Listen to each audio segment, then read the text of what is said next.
I want you to do a little physical exercise with us before we even get into the meat of things today.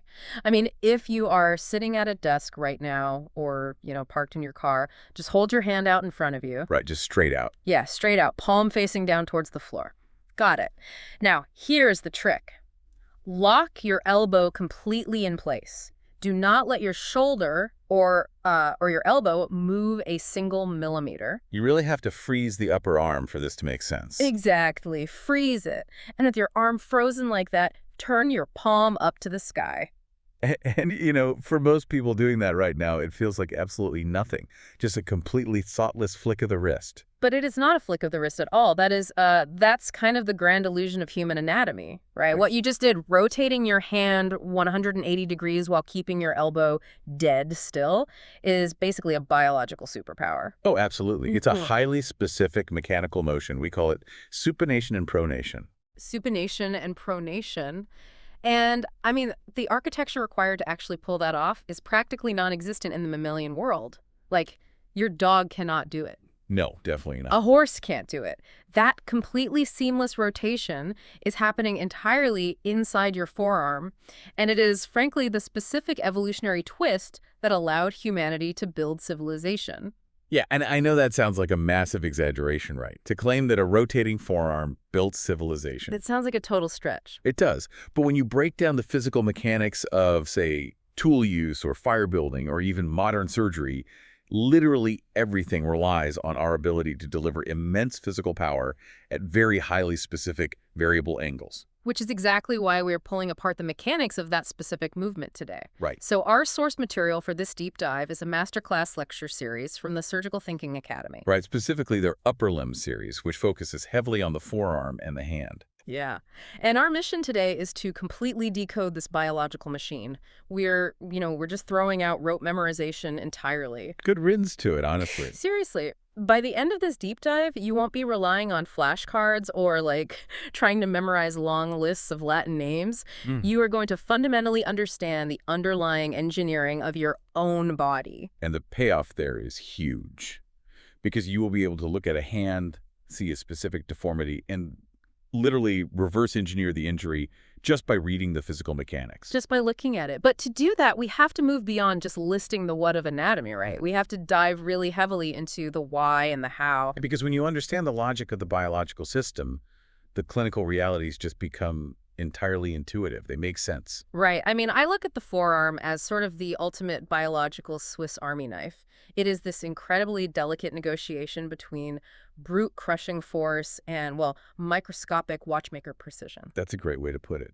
But to really understand the engineering choices behind it, we kind of have to look in the rearview mirror.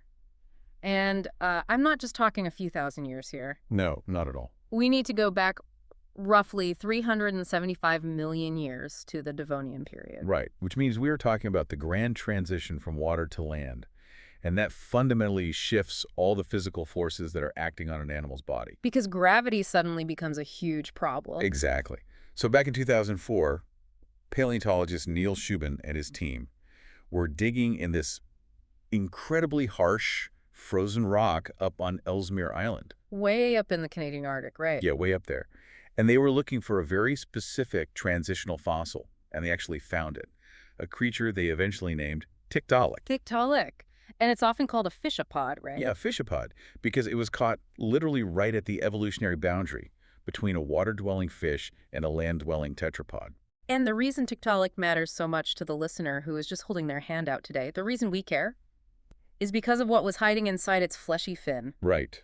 For the first time in the entire fossil record, inside the fin of Tiktaalik, we see the architectural blueprint for every single limb of every land vertebrate that followed. Oh, every single one. Every single one. Right. And it is a highly specific structural pattern. It goes one bone, then two bones, then a cluster of smaller blobs. Okay, wait. One bone, two bones, blobs. Exactly. The one bone connects to the shoulder. Yeah.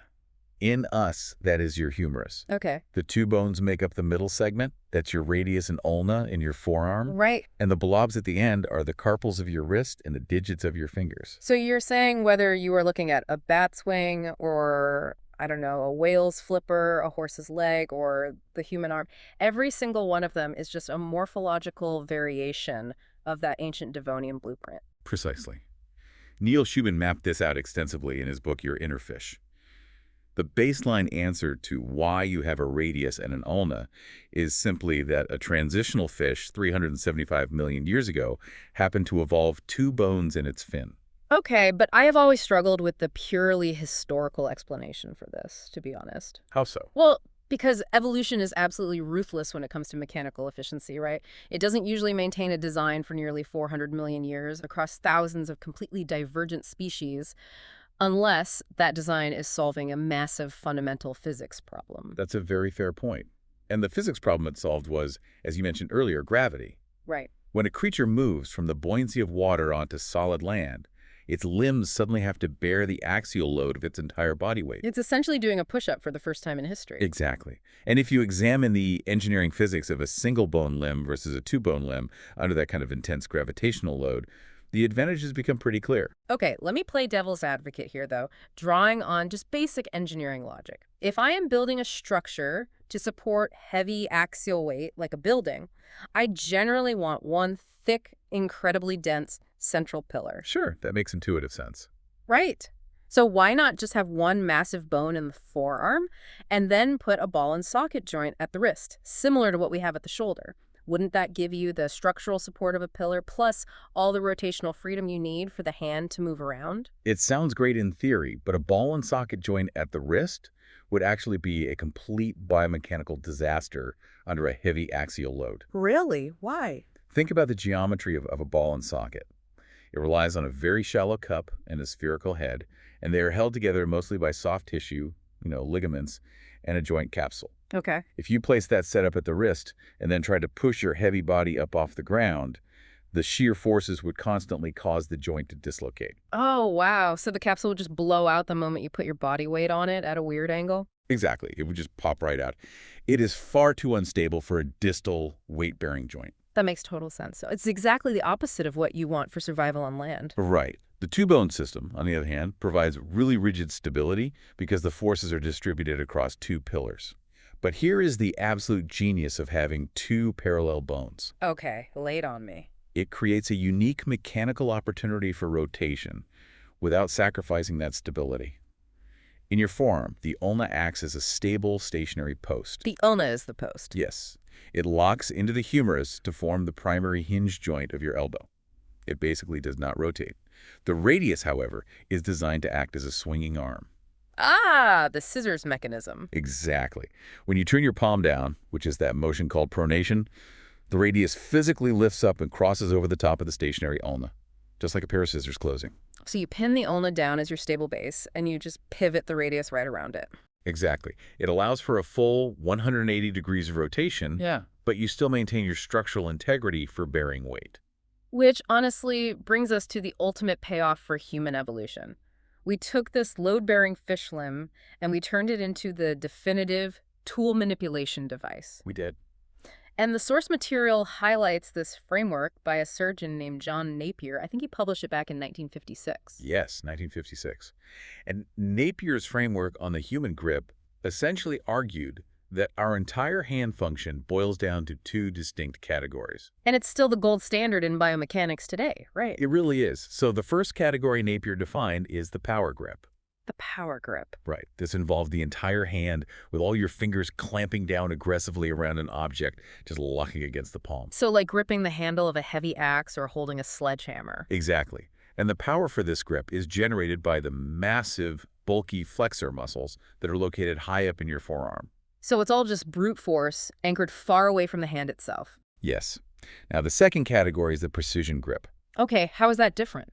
This relies heavily on the opposable thumb meeting the fingertips, completely independent of the palm. The object doesn't touch your palm at all. Right, so this is how you'd hold a scalpel or manipulate a sewing needle or write with a pen. Yes. It requires microscopic motor control. You know, I was reading Napier's notes on this, and The biological cost of trying to balance these two things in one limb is just fascinating. It's an incredible compromise. It is, because if you put those massive, bulky muscles directly inside the hand to generate the power grip, the hand just becomes too fat and cumbersome to perform the precision grip, right? Right, you'd basically have giant paws. You got giant paws. You couldn't hold a pen. So the body's solution was to move all the heavy machinery up into the forearm and then operate the fingers remotely via these long tendon cables. Which keeps the hand itself incredibly sleek and aerodynamic. Exactly. But then that creates a brand new problem. How do you aim the precision grip if the power source is locked way up in the forearm? And that is exactly where the Devonian twist of the radius and ulna becomes the great equalizer. It all comes back to the twist. Always. The twisting forearm accommodates both of Napier's grips simultaneously. The bulky flexors on the front of your arm generate the crushing power. But because the radius can swing over the ulna, you can position the payload, which is the hand, at any conceivable angle in three-dimensional space. So the brute power of the flexors is combined with the angular control of the rotation. Yes, you essentially get the heavy lifter and the delicate watchmaker packaged into a single limb. That is just brilliant. So the evolutionary fossil record explains the baseline architecture, and the biomechanics explain the selective advantage of keeping it. But honestly, none of that explains how the body actually builds this complex system from scratch inside the womb. No, it doesn't. For that, we have to turn to embryology. Right. And the source material refers to an embryological development map. And understanding how this machine wires itself in the womb seems to be the ultimate key to throwing away the anatomy flashcards. Embryology completely rescues us from rote memorization. I mean, if you stare at a cross-section of an adult arm, it looks like this incomprehensible tangle of, 16 muscles, major nerves, vascular bundles. It's overwhelming. It just looks like a bowl of spaghetti. Exactly. But if you look at how it develops, there is a strict, inescapable logic to it. So walk us through, week 4 of fetal development, because at that stage, you are dealing with an embryo that is about the size of a grain of rice. Roughly, yeah. And at 4 weeks, there is no arm. There is just a tiny, paddle-like protrusion sprouting from the side of the embryo. We call it the upper limb bud. Just a little paddle. Just a little fleshy paddle. And the growth and shaping of this paddle are governed by 2 distinct signaling centers. Okay, 2 centers. What's the first one? The first is located at the very tip of the paddle. It's called the apical ectodermal ridge, or AER for short. And its job is purely outward expansion. Yes. It secretes these molecules, specifically fibroblast growth factors, that tell the underlying cells to rapidly divide and grow distally, basically growing away from the body. So it builds the arm out from the shoulder, down to the elbow, and then out to the hand. Exactly. Now, the second signaling center is on the back edge of this tiny paddle. Okay. It's called the zone of polarizing activity, or ZPA. And its job is to dictate the left to right axis. It determines which side becomes the thumb and which side becomes the pinky. Right, and this is controlled by a protein molecule with, honestly, the greatest name in all of molecular biology. Sonic hedgehog. Sonic hedgehog, I love it. It's a genuine scientific term. It was discovered in the fruit fly genome in the late 70s and later mapped to mammals. But the mechanism of how sonic hedgehog, or SHH, dictates the shape of the hand is what's truly remarkable. See, this is where I really want to push for the actual physical mechanism, because I read in the source that it acts as a gradient. But how does a chemical just wash over a lump of tissue and decide, you are an index finger and you are a thumb? It all comes down to cellular concentration thresholds. Concentration thresholds. Right. So the ZPA secretes the sonic hedgehog protein on the pinky side of the paddle. That means the cells closest to the ZPA are bathing in a very high concentration of SHH. Okay, so the pinky side is flooded with it. Yes. And as the protein diffuses across the tissue toward the thumb side, the concentration naturally drops. Oh, I see. So it's a fading signal. Exactly. It's a fading signal. And the cells are genetically programmed to read that specific concentration. So they know where they are based on how much protein hits them. Precisely. A high concentration of SHH enters the cell nucleus and turns on specific transcription factors that trigger the genetic program for pinky finger. Wow. A medium concentration triggers the ring finger program. And the lowest concentration, all the way on the far side of the paddle, just defaults to the thumb program. That is unbelievably elegant. But wait, what about the gaps between the fingers? Because a paddle is solid, right? That is where SHH interacts with another set of proteins called bone morphogenetic proteins. and they trigger a highly localized cascade of apoptosis. Apoptosis, that's programmed cell death, right? Yes, programmed cell death. The tissue between the developing digits literally activates a self-destruct sequence. It uses these enzymes called caspases to just dismantle the cells from the inside out. So the webbing just dies away, leaving separated fingers? Exactly. Which, I mean, that explains exactly what is happening when a baby is born with syndactyly, right? Webbed fingers. That's exactly it. Syndactyly is simply a localized failure of that apoptosis cascade. The genetic timer for cell death just didn't fire off properly in that specific area of webbing. Ah. And conversely, if you have a mutation where the sonic hedgehog gradient is disrupted, or say it gets mirrored on the thumb side, you can end up with polydactyly, which is extra digits. Right, like a sixth finger. Yeah. Or even severe congenital conditions like a radial club hand. The abstract signaling pathways we are describing right now, these are the exact physical mechanisms behind the anomalies that hand surgeons spend their lives correcting in the operating room. It's just wild that it all comes down to a fading protein signal. Okay, so we have the outward growth of the paddle, and we have the sonic hedgehog gradient sorting out the individual fingers. Right. But the primary issue for our understanding of the forearm as a machine is how the massive muscle groups and the nerves get organized. And this brings us to what is arguably the most important rule in the entire lecture series. The source material refers to it as the border law. The border law. Right. In that embryonic limb bud we were just talking about, the undifferentiated muscle tissue starts to condense. And it condenses into two massive blocks. Okay, 2 blocks. You have a ventral mass on the front, which will eventually become all the flexor muscles. Those are the ones that bend your wrist and close your fingers into a fist. So the front mass bends things. Yes. And then you have a dorsal mass on the back. And that becomes the extensor muscles. Those are the ones that straighten everything out. Front bends, back straightens. Seems simple enough. It is. But the absolute brilliance of the border law is that the nervous system strictly obeys this geographic divide. Really? Strictly? Strictly. As the nerves grow out from the developing spinal cord and travel down the arm, they physically split into anterior and posterior divisions. Front and back nerves. Yes. The anterior nerves route themselves exclusively into the front ventral mass, and the posterior nerves route themselves exclusively into the back dorsal mass. You know, I was looking for exceptions to this in the medical literature, just sort of wondering if there are weird genetic mutations where the nerves accidentally cross this border, but it seems like an aggressively strict rule. They never, ever cross the border. The dividing fascia, the tissue between the front and back compartments, is essentially an impenetrable wall for nerve development. That is so helpful, because it means you do not have to memorize a random list of which nerve powers which muscle. Exactly. You simply look at the anatomy and ask one geographic question. Does this muscle live on the front of the arm or the back? Right, because if it's on the front, it bends things, and it has to get the anterior nerves, which, as we'll identify later, are the median and ulnar nerves. Correct. And if it's on the back, it straightens things, and it gets the posterior nerve, which is the radial nerve. That's the formula. But hold on, there is a massive geographic hurdle here. When I stand normally, my thumb points outward, right? Away from my body, and my flexors are on the front. Right. How did the anterior and posterior masses end up in this specific weird orientation? Because it doesn't match the original flat paddle. That is the result of a 90-degree embryological rotation. Wait, the whole arm rotates? Yes. As the upper limb bud grows out of the embryo, the entire arm physically rotates 90 degrees laterally, outward. The entire limb just twists on its axis. It completely alters the final anatomical orientation.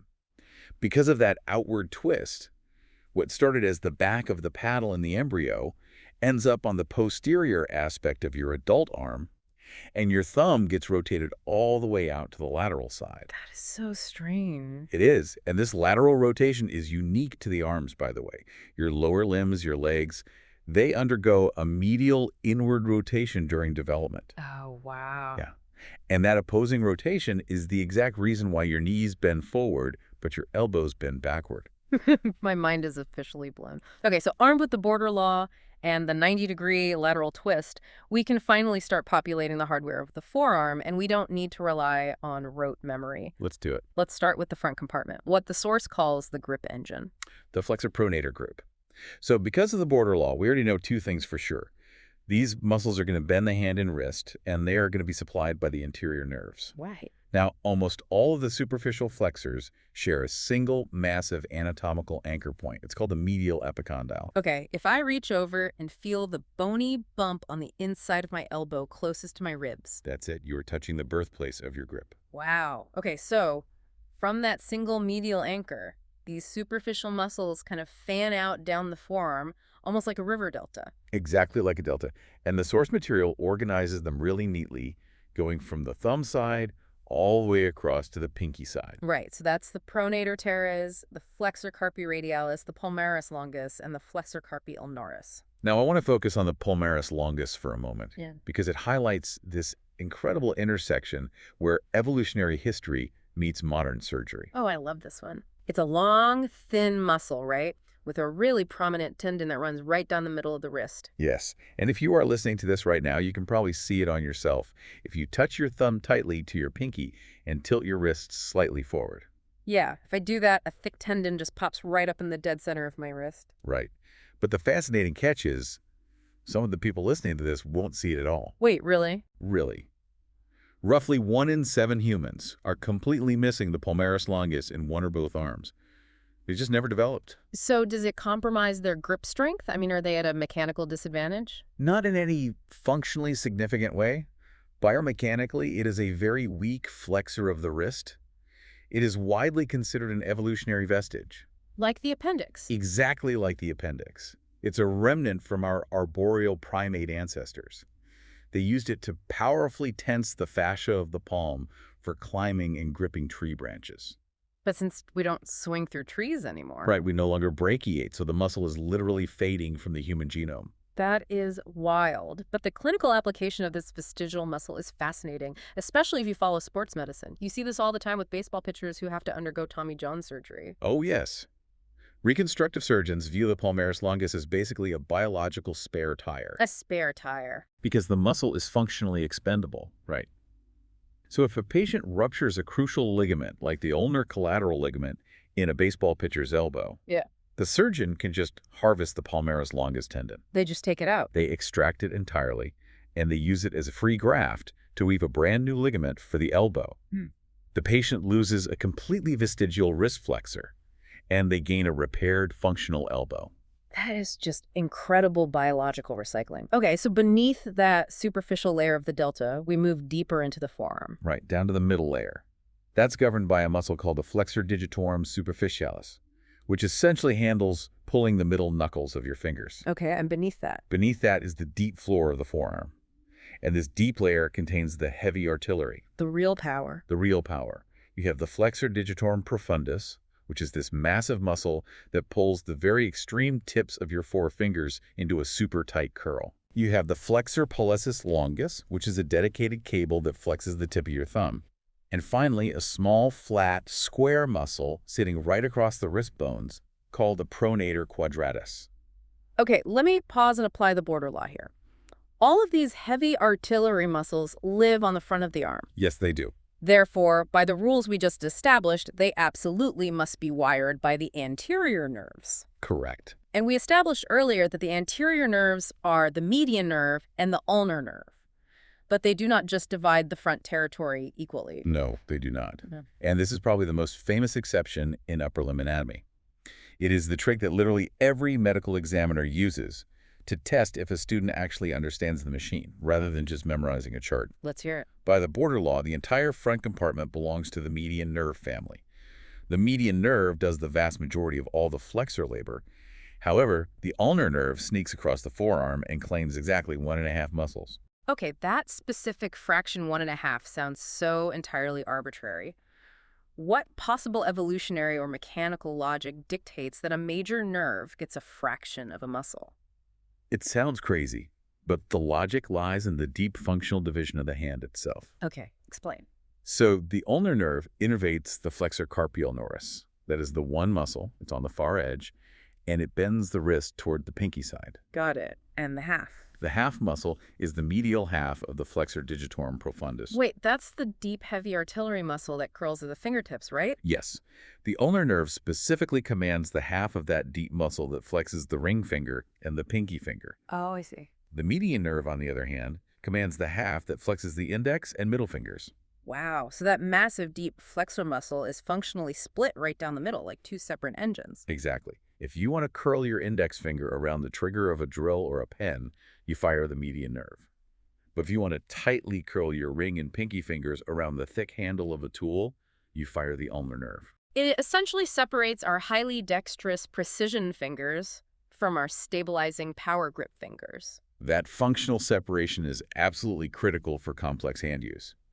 The median nerve manages the rest of the deep flexors via a highly specialized branch called the anterior interosseous nerve, or AI. The AIN. Okay, we'll definitely need to remember that one for later. We will. We'll see why that specific branch matters diagnostically when we look at nerve injuries. But for now, the golden rule stands. On the front of the arm, the ulnar nerve gets exactly 1.5 muscles. The median nerve takes the rest. All right, let's flip the geographical map. We move to the back of the forearm, the extensor compartment. The crew I like to call release and reach. Right, and by the border law, the dorsal mass on the back belongs entirely to the posterior nerve family. And in the upper limb, there is only one posterior nerve. Just one. Bob. The radial nerve. There are absolutely no sneaky exceptions here. The radial nerve innervates every single muscle on the back of the arm. Nice and simple. And just as the flexors on the front shared that common birthplace on the inside of the elbow. The extensors share one on the outside, the lateral epicondyle. So if I feel the outer bump on my elbow? That's it. From this bony anchor on the outside, the superficial extensors fan down the back of the arm. Their job is simply to pull the wrist backward into extension and to straighten the fingers out. But this common anchor point on the outside is the epicenter of a pretty massive biomechanical design flaw for modern humans, isn't it? It really is. Because this is the origin of lateral epicondylitis, what everyone calls tennis elbow. Right. Tennis elbow is a textbook example of mechanical overload. The specific tendon usually implicated is the extensor carpi radialis brevis, or ECRB. ECRB. When you hit a backhand in tennis, or honestly, when you use a repetitive gripping motion at a keyboard for hours, you are constantly contracting that ECRB muscle to keep the wrist stabilized. And the tendon just can't handle the sheer volume of tension. It's actually an issue of vascularity. The tendon of the ECRB has what we call a watershed zone. A watershed zone. It's an area with exceptionally poor blood supply. So under repetitive load, the tendon experiences all these microscopic tears right at its anchor on the lateral epicondyle. Oh, man. And because the blood supply is so incredibly poor there, it physically cannot heal fast enough. Yeah. So the micro tears just accumulate, leading to chronic tendon degeneration. And we experience that as the sharp, burning, nagging pain of tennis elbow. Ouch. Okay, so deeper down in that extensor compartment, past those wrist stabilizers, you have muscles that outcrop specifically to work the thumb, right? Like pulling it up and out like a hitchhiker. Yes. But as I was reviewing the source material's layout of the extensor compartment, I found what looks like a glaring anatomical imposter, a muscle called the brachioradialis. Ah, yes. The brachioradialis breaks basically all the functional assumptions. It really does. I mean, it lives on the back of the arm, fully integrated into the extensor compartment. Yeah. And it obeys the border law by taking its nerve supply from the posterior radial nerve. Right. But its mechanical job is to flex the elbow. It is a flexor living deep in extensor territory. It honestly feels like an engineering mistake. It really does seem like a mistake on paper, but it is actually mechanically brilliant when you view the arm in 3 dimensions instead of just a flat drawing. Okay, sell me on it. So the brachioradialis runs from the outer humerus way down to the radius near the wrist. Because of that highly specific vector, it actually has very little leverage when your palm is completely flat, either facing up or down. Okay. But if you position your forearm halfway between supination and pronation, basically, with your thumb pointing straight up to the sky, the brachioradialis suddenly becomes an incredibly powerful flexor. The source notes call it the beer drinker's muscle. Exactly. It is the exact position and leverage you use when you raise a glass to your mouth. That is hilarious. So it is a flexor by trade, but embryologically it family belongs to the back of the arm. That's right. All right, so we have mapped the grip engine on the front and the extensors on the back, but we have to address the rotators, right? The actual muscles that execute that Devonian twist we started the whole deep dive with. We do. And rotation requires a really dedicated crew. Okay. To execute pronation, which is turning the palm face down, you rely on the pronator tabs up near the elbow and that small pronator quadratus down at the wrist. Right. To execute supination, turning the palm face up, you rely on a deep muscle wrapped right around the upper radius, suitably called the supinator. But the supinator has a massive biological backup system, right? And it is a muscle that literally everyone knows. The biceps. The biceps brachii. I mean, Right. most people assume the biceps is just an elbow flexor. You curl a dumbbell, the biceps gets big. That's what you see in the mirror.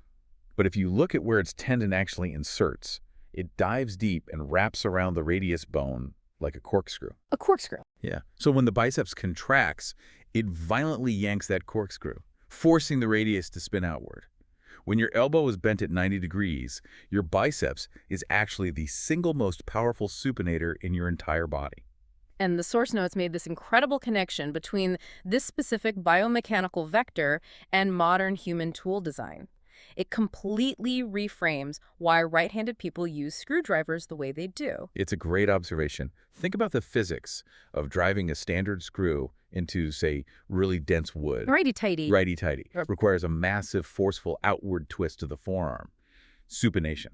Right. So if you are right-handed, driving a screw clockwise utilizes your massive biceps as the primary rotational engine. Oh, wow. Human beings basically unconsciously standardize the right-handed screw thread to exploit the biomechanical dominance of the biceps supinator mechanism. That is amazing. It makes you realize that our hand tools aren't just arbitrary metallic shapes. They are physical extensions that were molded to perfectly exploit the specific vector forces of our musculature. That's exactly what they are. Okay, so if the muscles are the gears of this biological machine, the nerves are the electrical system. And the source material approaches the three major nerves by assigning them these highly specific personalities. What I love. Because by understanding the personality of a nerve, its kind of functional philosophy, you can map its entire territory without getting lost in those confusing anatomical wire diagrams. Let's start with the median nerve. The source calls this nerve the laborer. And apparently, older anatomists referred to it as the eye of the hand. Yeah, the laborer perfectly encapsulates the median nerve. It runs straight down the dead center of the forearm. Right down the middle. Right down the middle. And it handles the heavy, gross lifting of the machine. It powers all the pronation muscles. It drives the deep flexors of the index and middle fingers. And most critically, it powers thumb opposition. Thumb opposition, meaning the ability to swing your thumb across the palm to lock down on an object. Exactly. It's the structural foundation of Napier's power grip. Okay, so it does the heavy lifting, but why was it called the eye of the hand? That is due to its sensory territory. The median nerve wires all the touch receptors, specifically the highly sensitive Meissner's corpuscles, on the palm side of your thumb, index finger, middle finger, and exactly half of your ring finger. So it's basically the working surface of the hand. Exactly. It provides the high-fidelity, tactile feedback loop required to modulate exactly how much force you are applying during a precision grip, making sure you don't crush a delicate object. It is the nerve doing the tactile, heavy labor. Okay, so if the median nerve is the laborer swinging the sledgehammer, who is the ulnar nerve? The ulnar nerve is the musician. The musician. Yes. Now, it takes a strange route. It sneaks all the way behind the medial epicondyle at the inner elbow.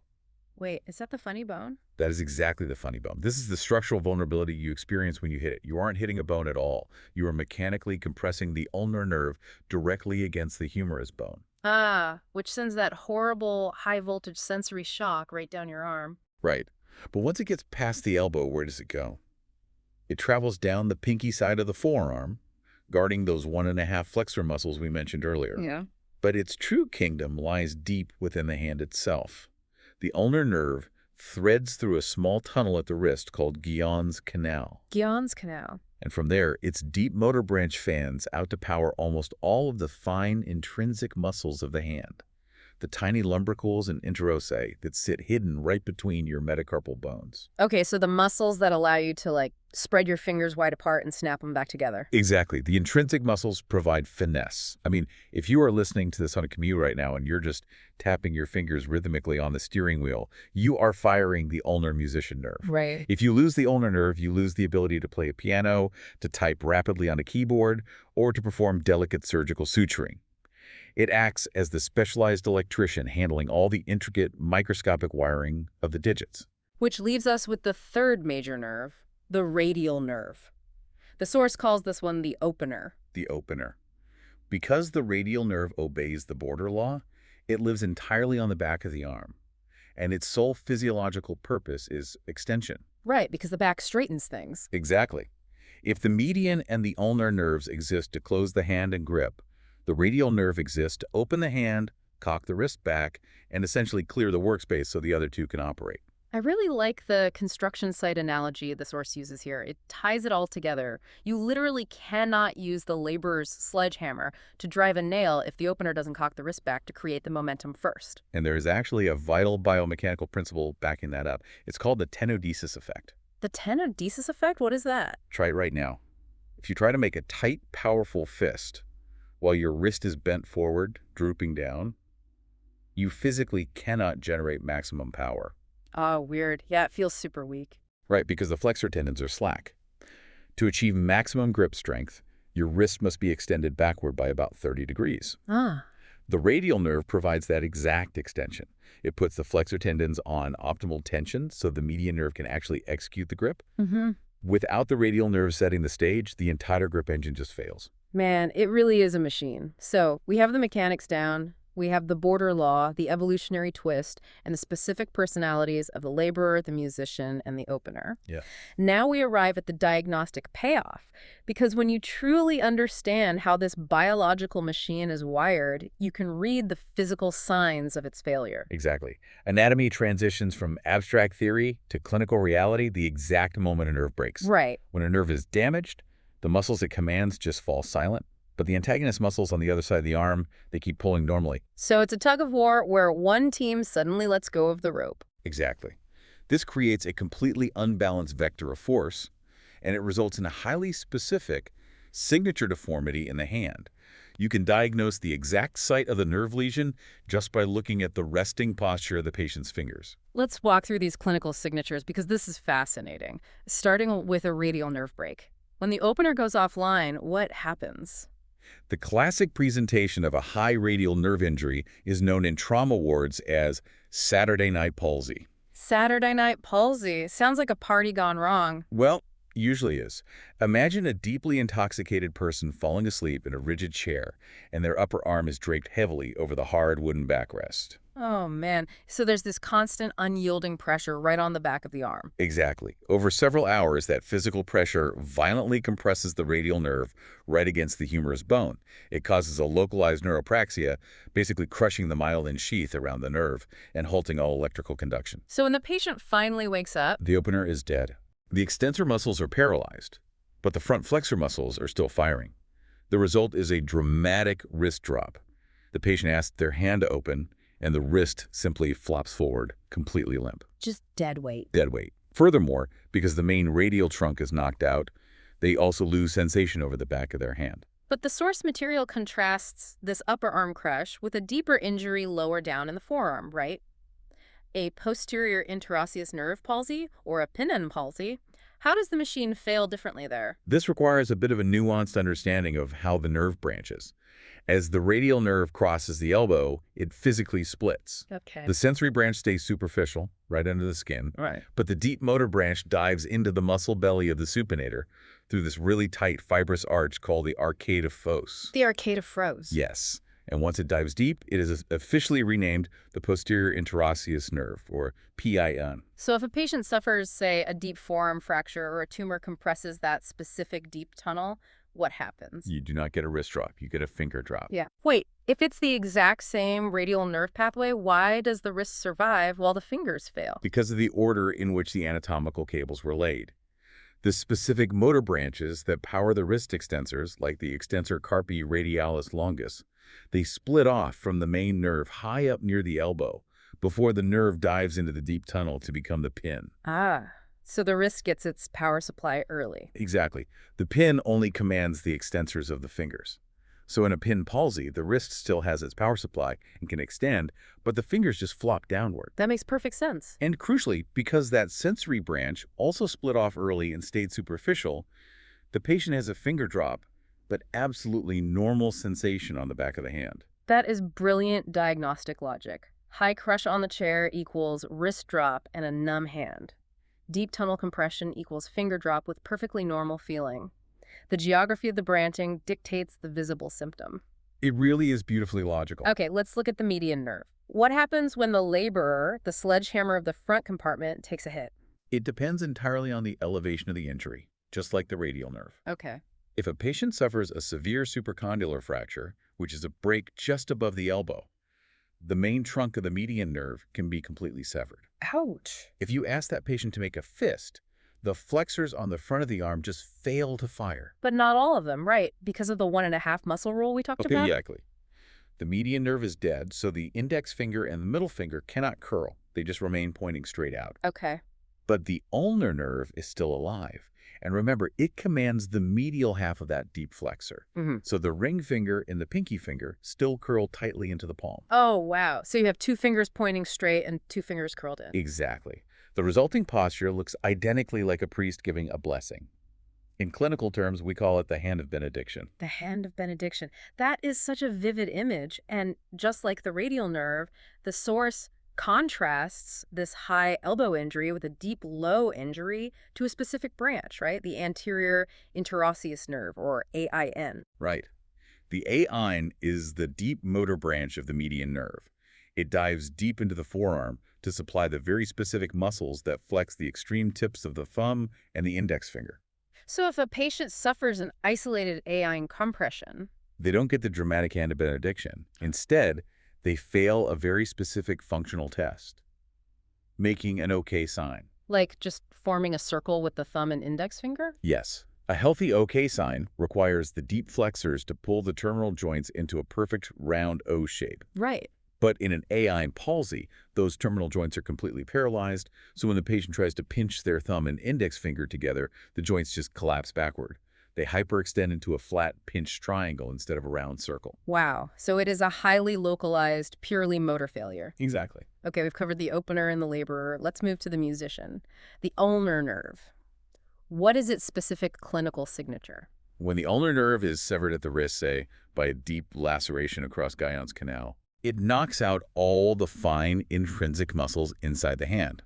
Now, those intrinsic muscles are supposed to hold the fingers in a balanced, straight posture. So when they die. Without them, the heavy flexors up in the forearm completely win the biomechanical tug of war. They pull the little finger and the ring finger into a really tight resting curl. We call this the ulnar claw. The ulnar claw. But hold on, I need to stop and actively map this out because there is a paradox here that the source material points out, and it breaks literally every intuitive assumption about trauma. Ah, yes. The ulnar paradox. Right, the ulnar paradox. It is the ultimate test of biomechanical reasoning for a student. Okay, let me try to walk through the logic out loud here. Generally speaking, in neurology, the higher up the limb an injury occurs, the more catastrophic the damage, right? Because you knock out more downstream systems. That is the general rule, yes. But the ulnar paradox dictates that a higher injury up at the elbow actually makes the claw look milder than a low injury at the wrist. Right. That makes zero sense at first glance. A worse injury should look worse. It seems completely impossible until you diagram the vector forces actually acting on the fingers. Okay, lay it out for me. The severe claw posture at the wrist happens because the heavy flexor muscle up in the forearm, specifically the ulnar half of the flexor digitorum profundus, is perfectly healthy. Okay. It is furiously pulling the fingers into a curl, and the paralyzed intrinsic hand muscles just can't resist it. Right, the flexor is winning the tug of war by a mile. Exactly. But if you suffer a massive laceration high up at the elbow, you don't just kill the delicate hand muscles, you also kill the nerve supply to that ulnar half of the deep flexor in the forearm. Oh, so the very muscle that was pulling the fingers into the severe claw is now paralyzed as well. Yes. Because the deep flexor is dead, it cannot generate the mechanical force to yank the fingers into a tight curl. So the resting posture of the hand actually looks somewhat normal, just a very mild, loose claw. Wow. But here is where the paradox becomes, like, deeply cruel, right? Very cruel. As the nerve slowly regenerates down the arm, and nerves grow at a painfully slow rate of about 1 millimeter a day, it reaches the forearm flexor muscle months before it reaches the delicate hand muscles. So the forearm flexor comes back online first. Yes. And the moment it wakes up, it starts pulling on the fingers again. Oh. But the hand muscles are still dead. Oh. So, paradoxically, as the patient neurologically heals, their hand physically warps into a much more severe, ugly claw. That is insane. The higher the lesion, the less severe the initial claw, but the worse it appears during recovery. It is just a stunning display of anatomical tension. It really is. It's almost like snapping two cables on a suspension bridge, finding out that doing so actually keeps the deck perfectly balanced, and then watching the bridge just contort and warp as you slowly repair just one of the cables. Yeah, it is a perfect analogy. Okay, so we have looked at localized nerve outages, but the source material reserves its most urgent, honestly, most terrifying clinical section for a systemic catastrophe that completely supersedes a simple nerve palsy. Yes, we have to discuss compartment syndrome, which, if missed, leads to an irreversible tragedy known as Volkmann's ischemic contracture. I really want to spend significant time on this because this isn't just abstract biology for medical students. The stakes here are immediate and they are devastating. Walk us through the physical scenario. Okay, picture a 9-year-old child at a playground. They fall off the monkey bars, and they sustain a severe supracondylar fracture, breaking the humerus right above the elbow joint. Which is a terrifying, but unfortunately an incredibly common pediatric injury. Very common. So the bone fractures, the surrounding blood vessels tear, and massive internal bleeding begins inside the forearm. But the bleeding is trapped, right? That is the core mechanical issue. The muscle groups in the forearm are tightly bound in these envelopes of thick, completely inelastic connective tissue called deep fascia.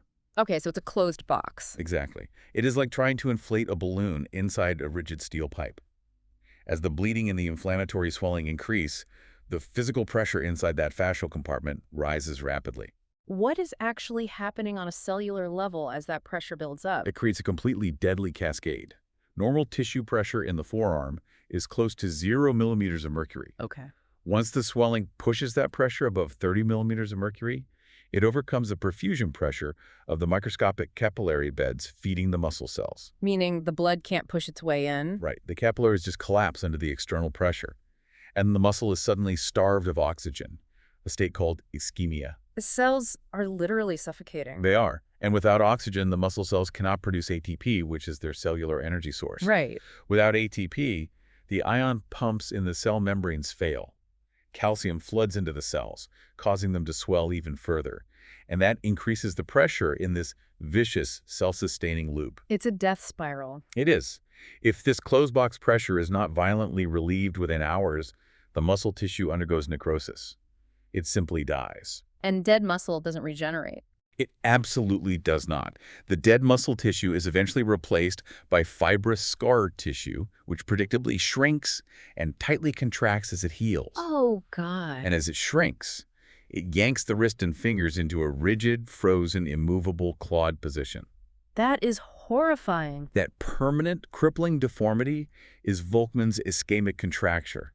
The biological machine we spent this whole time discussing is just utterly destroyed. This is where we really need to highlight the warning signs, I think, because the source material is explicitly clear about a very dangerous medical myth here. Yes. People assume that as long as they can feel a pulse at the wrist, the arm is safe. Waiting for the pulse to disappear is the most catastrophic mistake a clinician or a parent can make. Wow. Why? Because the major arteries, like the radial artery where you feel your pulse, they have thick muscular walls and they operate under high systemic blood pressure, usually around 120 millimeters of mercury. Right. But the delicate capillary beds feeding the muscle, they collapse at just 30 millimeters of mercury. Ah, I see. So by the time the massive radial pulse finally vanishes, the microscopic blood supply has already been choked off for hours, and the muscle is already dead. The pulse is a total false prophet. That is so scary. So if the pulse is basically useless for early detection, what is the actual fire alarm? Pain. Specifically, an agonizing, intractable pain that is completely out of proportion to the bone fracture itself. The child will just be inconsolable. Okay. And the absolute definitive hallmark sign is extreme pain on passive stretch. Passive stretch, what does that mean? If you take the child's hand and you gently, passively try to straighten their curled fingers out, they will scream in absolute agony. Just from straightening the fingers? Yes. Yeah. Because when you stretch an ischemic, suffocating muscle belly, the pain receptors fire violently. Pain on passive stretch means the muscle is dying right now. So if you see that, what is the mechanical solution? How do you fix it? The only solution is an immediate emergency surgical procedure called a fasciotomy. Okay, what does that entail? The surgeon takes a scalpel and makes long, deep incisions all the way down the forearm, physically slicing open the unyielding fascial sheath. Literally opening the box. Opening the box. Oh. The moment the fascia is cut, The swollen ischemic muscle physically bulges right out of the incision, the pressure instantly drops to zero, and the blood flow rushes back into the capillary beds. Wow. And the wounds are just left wide open for several days until the swelling subsides. It is a brutal, medieval-looking surgery, but it is the absolute only way to save the limb. I really, really want to drill this into the listener's mind. This is not just medical school trivia. I mean, if you were a parent, a little league coach, a teacher, and a kid takes a bad fall on their arm, if they are screaming in disproportionate agony and gently straightening their fingers causes them to wince in blinding pain. You do not wait. You do not wait to see if it feels better in the morning. You bypass urgent care and go straight to a trauma center because a physiological timer has started. It really is the most vital piece of clinical vigilance in all of upper limb anatomy. Absolutely. Which, brings us to the historical ghost behind these clinical realities, because behind every paradoxical claw, dropped wrist, or ischemic contracture we just talked about is the human being who figured it out. Right. And they didn't have MRI machines or high-resolution ultrasound. They had to read the physical mechanics with their own hands and eyes. The eponyms we use in anatomy, Uh, the names permanently attached to these conditions, they are a tribute to the pioneers who first truly understood the machine. We mentioned Richard von Volkmann, a German surgeon who first accurately described that devastating ischemic contracture in a paper published way back in 1881. And we also have to talk about Giovanni Battista Monteggia. Monteggia is a brilliant example of deductive anatomical logic. He was a surgeon working in Milan in 1814, and he described a highly specific, complex trauma. A fracture of the upper ulna bone combined with a dislocation of the radial head at the elbow. Okay. This specific structural collapse violently endangers the deep posterior interosseous nerve, the PIN that we discussed earlier. But the wild part is, Monteggia published his findings 80 years before Wilhelm Röntgen even discovered the X-ray. He literally couldn't see the bones. He couldn't. Yeah. He had to deduce the internal wreckage entirely through sensory palpation. Just by feeling it. Just by feeling the abnormal contour of the ulna through the skin. He understood how the interconnected ring of the forearm bones dictates that if one bone breaks and shortens, the other bone must dislocate from its joint. Wow. He mapped the unseen trauma just by understanding the rules. He used the biomechanical rules of the one-bone, two-bone system to diagnose a shattered joint entirely in the dark. That is just incredible. And the source also honors Jules Froment, who figured out the mechanical compensation that happens when a weak ulnar nerve causes the thumb to buckle while just trying to pinch a piece of paper. Right. We have Guyon, who mapped the tiny anatomical canal where the ulnar musician nerve gets trapped at the wrist, and Sir Arnold Henry, who mapped the vascular geography of the forearm so meticulously that trauma surgeons today still utilize his exact surgical approach a full century later. Because the central philosophy of our source material is really embodied by these historical figures. It really is. They did not sit in a room memorizing arbitrary lists of Latin terms. They understood the physical mechanics. They knew the embryological border laws, they respected the Devonian twist, and they recognized the distinct personalities of the nerves. Right. They looked at an injured hand and they read the story written in the tension of the muscles. It is a phenomenal way to approach the human body. It really changes how you look at yourself. So let's quickly synthesize the massive amount of engineering we've covered in this deep dive just to lock the machine into our minds. Good idea. We started 375 million years ago with the evolutionary twist. The mechanical genius of a swinging radius crossing over a stable ulna, which ultimately gave us a biological Swiss Army knife capable of delivering the brute force of a sledgehammer and the micro-precision of a scalpel. Right. And then we mapped the embryological blueprint. The 90-second border law dictated that the limb bud folds into a ventral flexor mass and a dorsal extensor mass. Front and back. The anterior nerves go to the front, the posterior nerves go to the back, and despite a 90-degree lateral rotation during fetal growth, that geographical law is never, ever broken. We wired the machine by establishing the personalities of the three nerves. The median is the laborer, commanding the heavy grip and sensing the palm. The ulnar is the musician, owning the fine intrinsic artistry of the spreading fingers, plus its sneaky 1.5 flexor exception in the forearm. And the radial is the opener, the foreman living on the back of the arm, cocking the wrist back to prepare for the next action. And finally, we learned to read the physical signs of failure. Radial breaks manifest as a dropped wrist or dropped fingers, depending on where the cable is cut. Median breaks present as the hand of benediction or a failed, flat, OK sign. Ulnar breaks create a clawed hand, governed by the completely counterintuitive ulnar paradox, where a high elbow injury initially looks far milder than a low wrist injury. And above all, we established that disproportionate pain on passive stretch is the immediate fire alarm for a systemic compartment syndrome. The mechanics are just incredible. But as we wrap up this deep dive, I want to leave you with a slightly different thought. A really provocative extrapolation sparked by the source material. Oh, I know where you're going with this. Yeah. If the entire human forearm evolved over hundreds of millions of years, specifically to balance the immense crushing power of the grip with the delicate precision of the fingers, what happens to our anatomy in the deep future? It raises a really profound question about evolutionary mismatch. Exactly. Because the forearm we possess is a biological bargain struck between heavy power and fine control. But examine how humanity actually operates today. Right. We are in an era where we rarely, if ever, use the power grip for our daily survival. No, we are no longer swinging heavy axes, gripping thick ropes, or clinging to branches.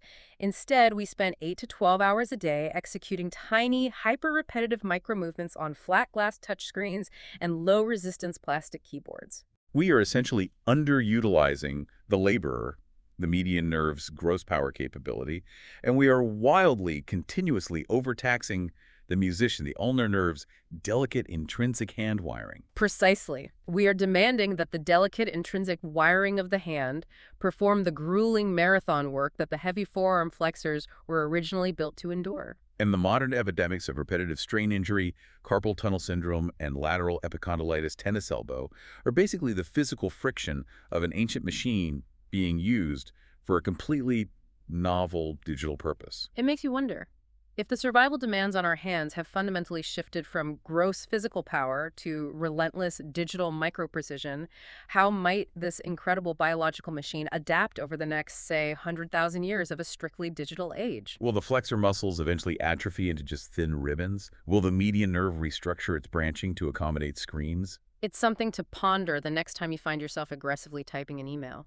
We really want to thank you for joining us on this deep dive. The next time you are sitting at our desk, I want you to hold your hand out, palm down, and without moving your elbow, turn your palm up to the sky. Feel the radius swing over the ulna. Feel the legacy of a 375-million-year-old fish, the blueprint of an embryo, and the intricate wiring of the laborer, the musician, and the opener working in perfect silent harmony.